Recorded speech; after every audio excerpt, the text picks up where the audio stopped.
Hi, everyone. I'm Kelly O'Horo, and this is Adaptable Behavior Explained. Hi, everybody. Thanks for tuning in today. Are you someone who's defensive and can't take feedback, or do you know someone who is? If so, this show is for you, because today we're going to continue our breakdown of the 4 Horsemen of the Apocalypse, and this was all based on John Gottman's research. And this one's about defensiveness. Now, if you haven't seen the other episodes, please take a look at those. About 12 months ago, I did an overview, and then we're dropping each one of the concepts of the 4 horsemen separately so you can better understand why they arrive and how to help heal them. So defensiveness is one of those patterns that feels almost automatic. It's certainly limbic. It shows up fast, without intention, usually in moments where someone already feels blamed, misunderstood, or exposed. And it sounds like justification, it feels like self-protection, and over time it quietly blocks connection. So today we're going to talk about what defensiveness actually is according to the Gottman research, how it shows up in relationships, how it impacts connection over time, and the attachment styles that are most often associated with defensiveness, and then what early experiences wire someone towards defensive responses, how to tell the difference between self-advocacy and defensiveness, and then of course, when it shows up, how do we fix it? How do we heal? How do we repair? So we're going to start with getting that base understanding according to Gottman's research about defensiveness. And so this is important to, get that baseline. So defensiveness in general is a response to a perceived criticism. That word perceived is important because it's not necessarily the intention of the person who was talking. But if it's perceived as criticism, then we're going to get defensive. It's an attempt to protect ourselves by denying responsibility, making excuses, minimizing impact, or shifting the blame. Defensiveness often sounds like, that's not what happened, you're overreacting, I didn't mean it, you misunderstood, I wouldn't have done that if you hadn't, ... I guess I'm just the worst. That's that martyr response. And so defensiveness communicates, I'm not the problem. And it's important to understand that defensiveness isn't a personality flaw. It's a protective response to feeling under threat. Again, perception of threat. Defensiveness isn't about avoiding responsibility. It's about avoiding shame. And most people don't understand that. One thing I really want to normalize here is defensiveness is extremely common.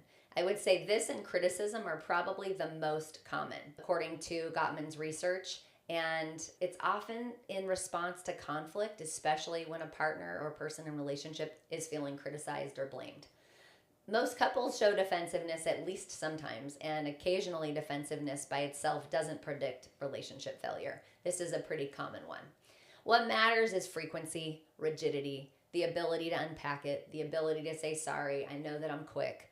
Defensiveness becomes damaging when it shows up in most conflict conversations, it blocks accountability, it prevents repair, and it becomes a default response instead of curiosity.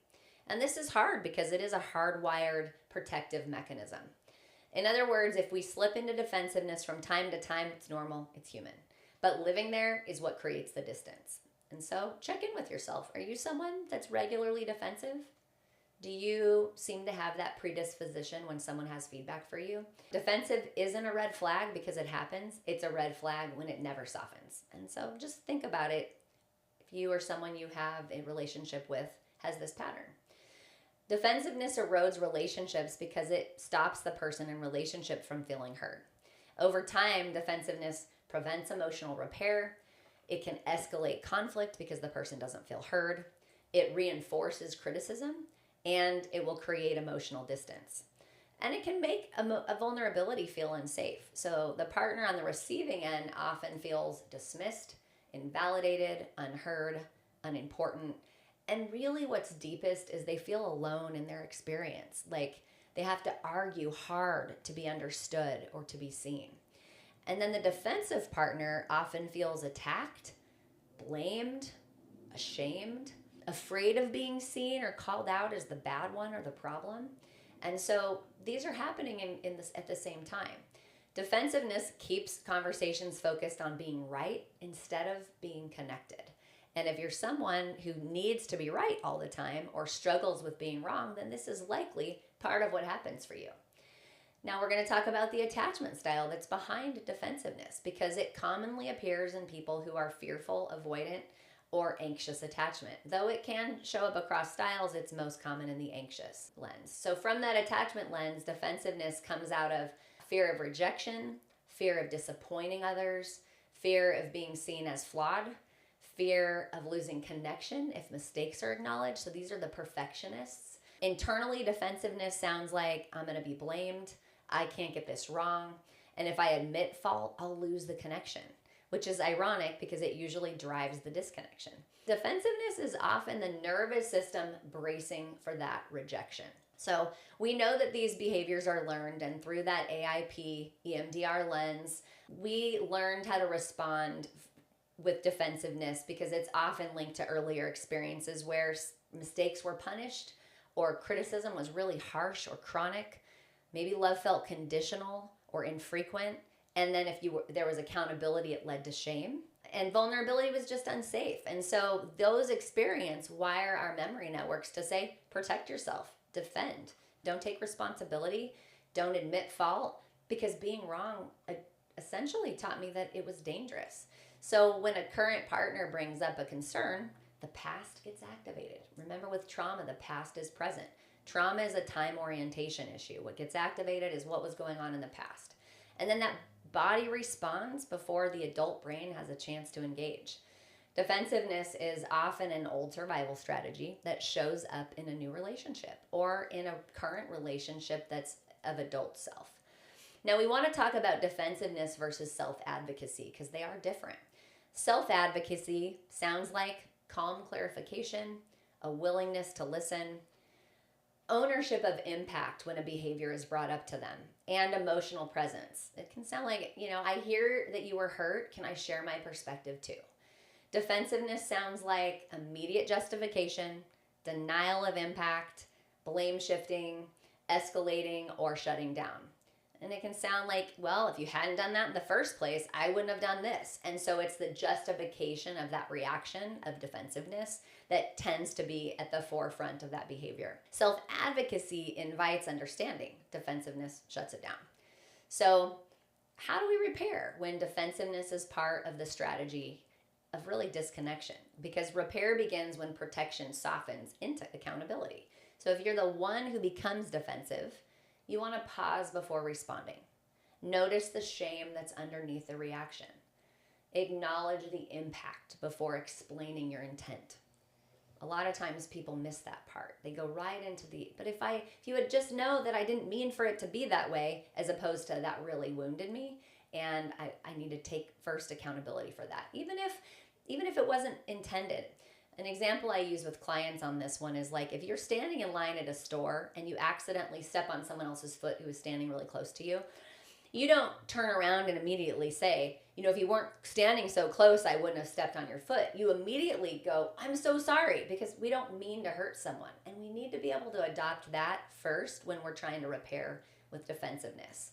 And so allowing that imperfection without self-attack is important.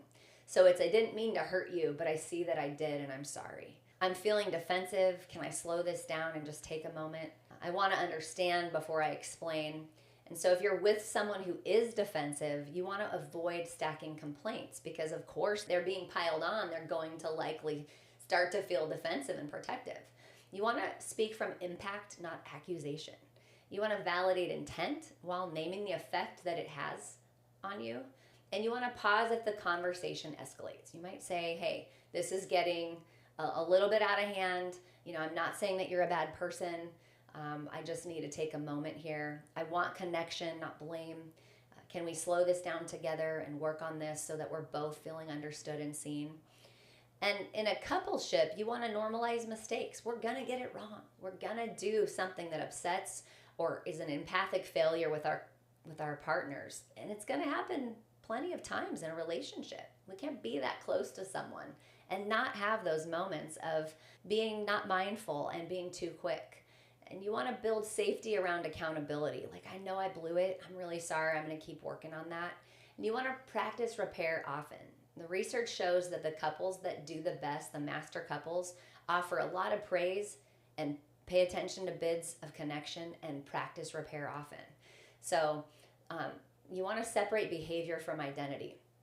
Defensive oftentimes softens when accountability feels safe. So when I know I can say I blew it without kind of being piled on if I did make a mistake or had an empathic failure. Defensiveness doesn't mean someone's unwilling to grow. It usually means that they're afraid of being seen as wrong or unlovable, and they're usually kind of blanketed in shame in that moment.